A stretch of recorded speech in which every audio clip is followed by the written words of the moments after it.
Guys, welcome to my channel nursing हिया। आज का टॉपिक है the components of nursing process, जो कि पेपर पॉइंट ऑफ व्यू से बहुत इंपॉर्टेंट टॉपिक है।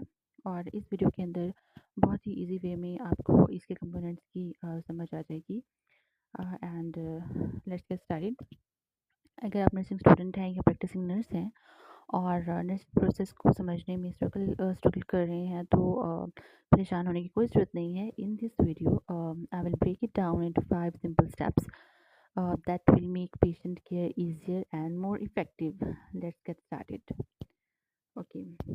अब जो हम लोग इस टॉपिक को पढ़ रहे हैं कंपोनेंट्स ऑफ नर्सिंग प्रोसेस, तो इसके लिए एक निमोनिक यूज़ किया जाता है जो होता है एडपाई। ठीक है, ADPIE. A for assessment, D for diagnosis, C for planning, I for intervention और implementation, and E for evaluation. ठीक है बच्चों। तो जब हम बात करते हैं फर्स्ट कंपोनेंट की, तो जो फर्स्ट कंपोनेंट है नर्सिंग प्रोसेस का वो है असेसमेंट। ठीक है बच्चों, फर्स्ट कंपोनेंट कौन सा है?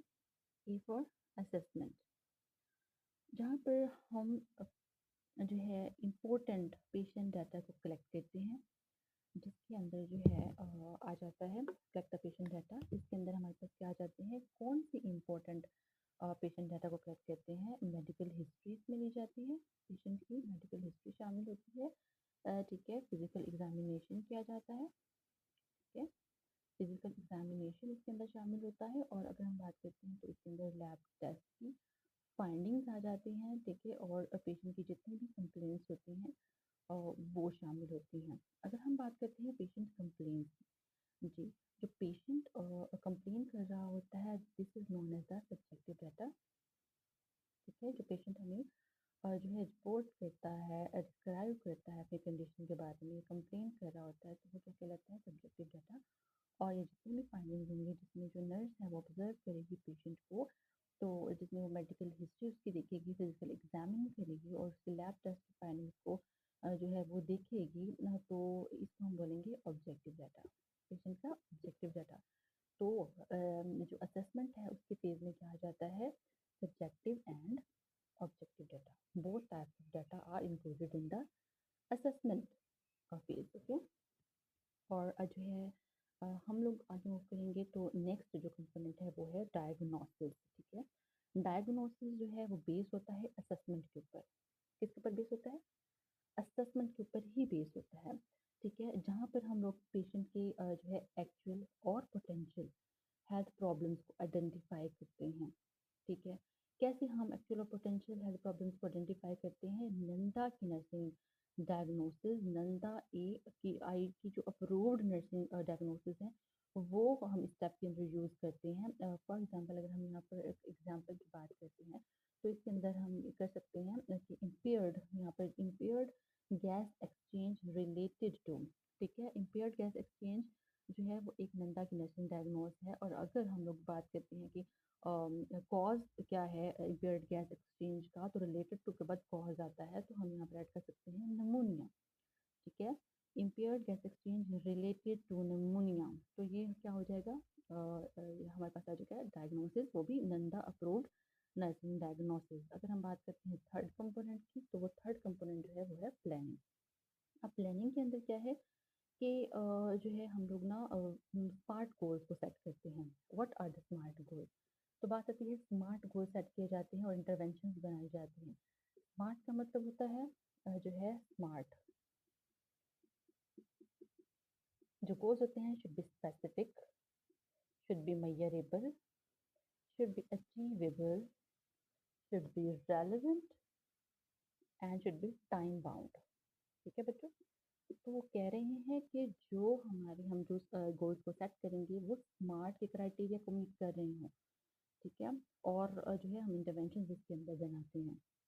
For example, the patient will maintain oxygen saturation above 95% within the 24 hours with oxygen therapy. Mean to say that कि ऑक्सीजन थेरेपी जब हम एडमिनिस्टर करेंगे पेशेंट को, तो हम एक गोल बना रहे हैं, गोल सेट कर रहे हैं कि जो पेशेंट है वो मेंटेन कर लेगा अपनी ऑक्सीजन सेचुरेशन को अबव 95%। तो ये हमने क्या किया, गोल सेट किया। अब इस गोल को मीट करने के लिए हम क्या बनाएंगे, जो नेक्स्ट स्टेप क्या है, इंटरवेंशंस बनाएंगे। ठीक है, इंटरवेंशंस बनाएंगे तो क्या है कि हम एक एक्शन कर रहे होंगे, तो इसके अंदर क्या आ जाएगा, take action.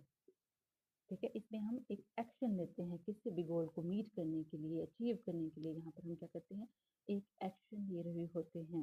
Mean to say that implementation means that carrying out the nursing intervention we planned, जो हम प्लान करते हैं नर्सिंग इंटरवेंशन को, उसको कैरी आउट किया जाता है इम्प्लीमेंटेशन के अंदर। जैसे कि हम कुछ जो है मेडिकेशन को एडमिनिस्टर कर रहे होते हैं। ठीक है बच्चों, इसके अंदर क्या आ जाएगा, जब हम एडमिनिस्टर करते हैं मेडिकेशन को, क्या करते हैं, तो जब हम पेशेंट को उस कंडीशन के हिसाब से मेडिकेशन एडमिनिस्टर कर रहे होते हैं, तो हम एक एक्शन कर रहे होते हैं उस गोल को मीट करने के लिए।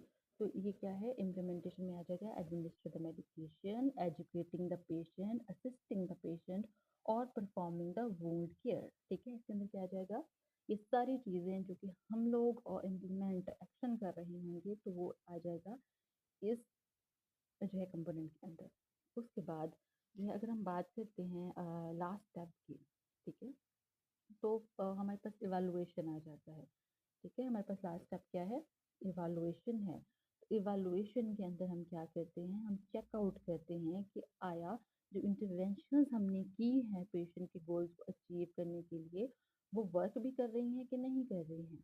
क्या जो पेशेंट की कंडीशन है वो इम्प्रूव हुई है या नहीं हुई है। ठीक है, पेशेंट की कंडीशन इम्प्रूव हुई है या नहीं हुई है, हम ये देख रहे होते हैं। ठीक है, अगर नहीं हुई है तो हम जो है मॉडिफाई करते हैं केयर प्लान को बेटर रिजल्ट के लिए।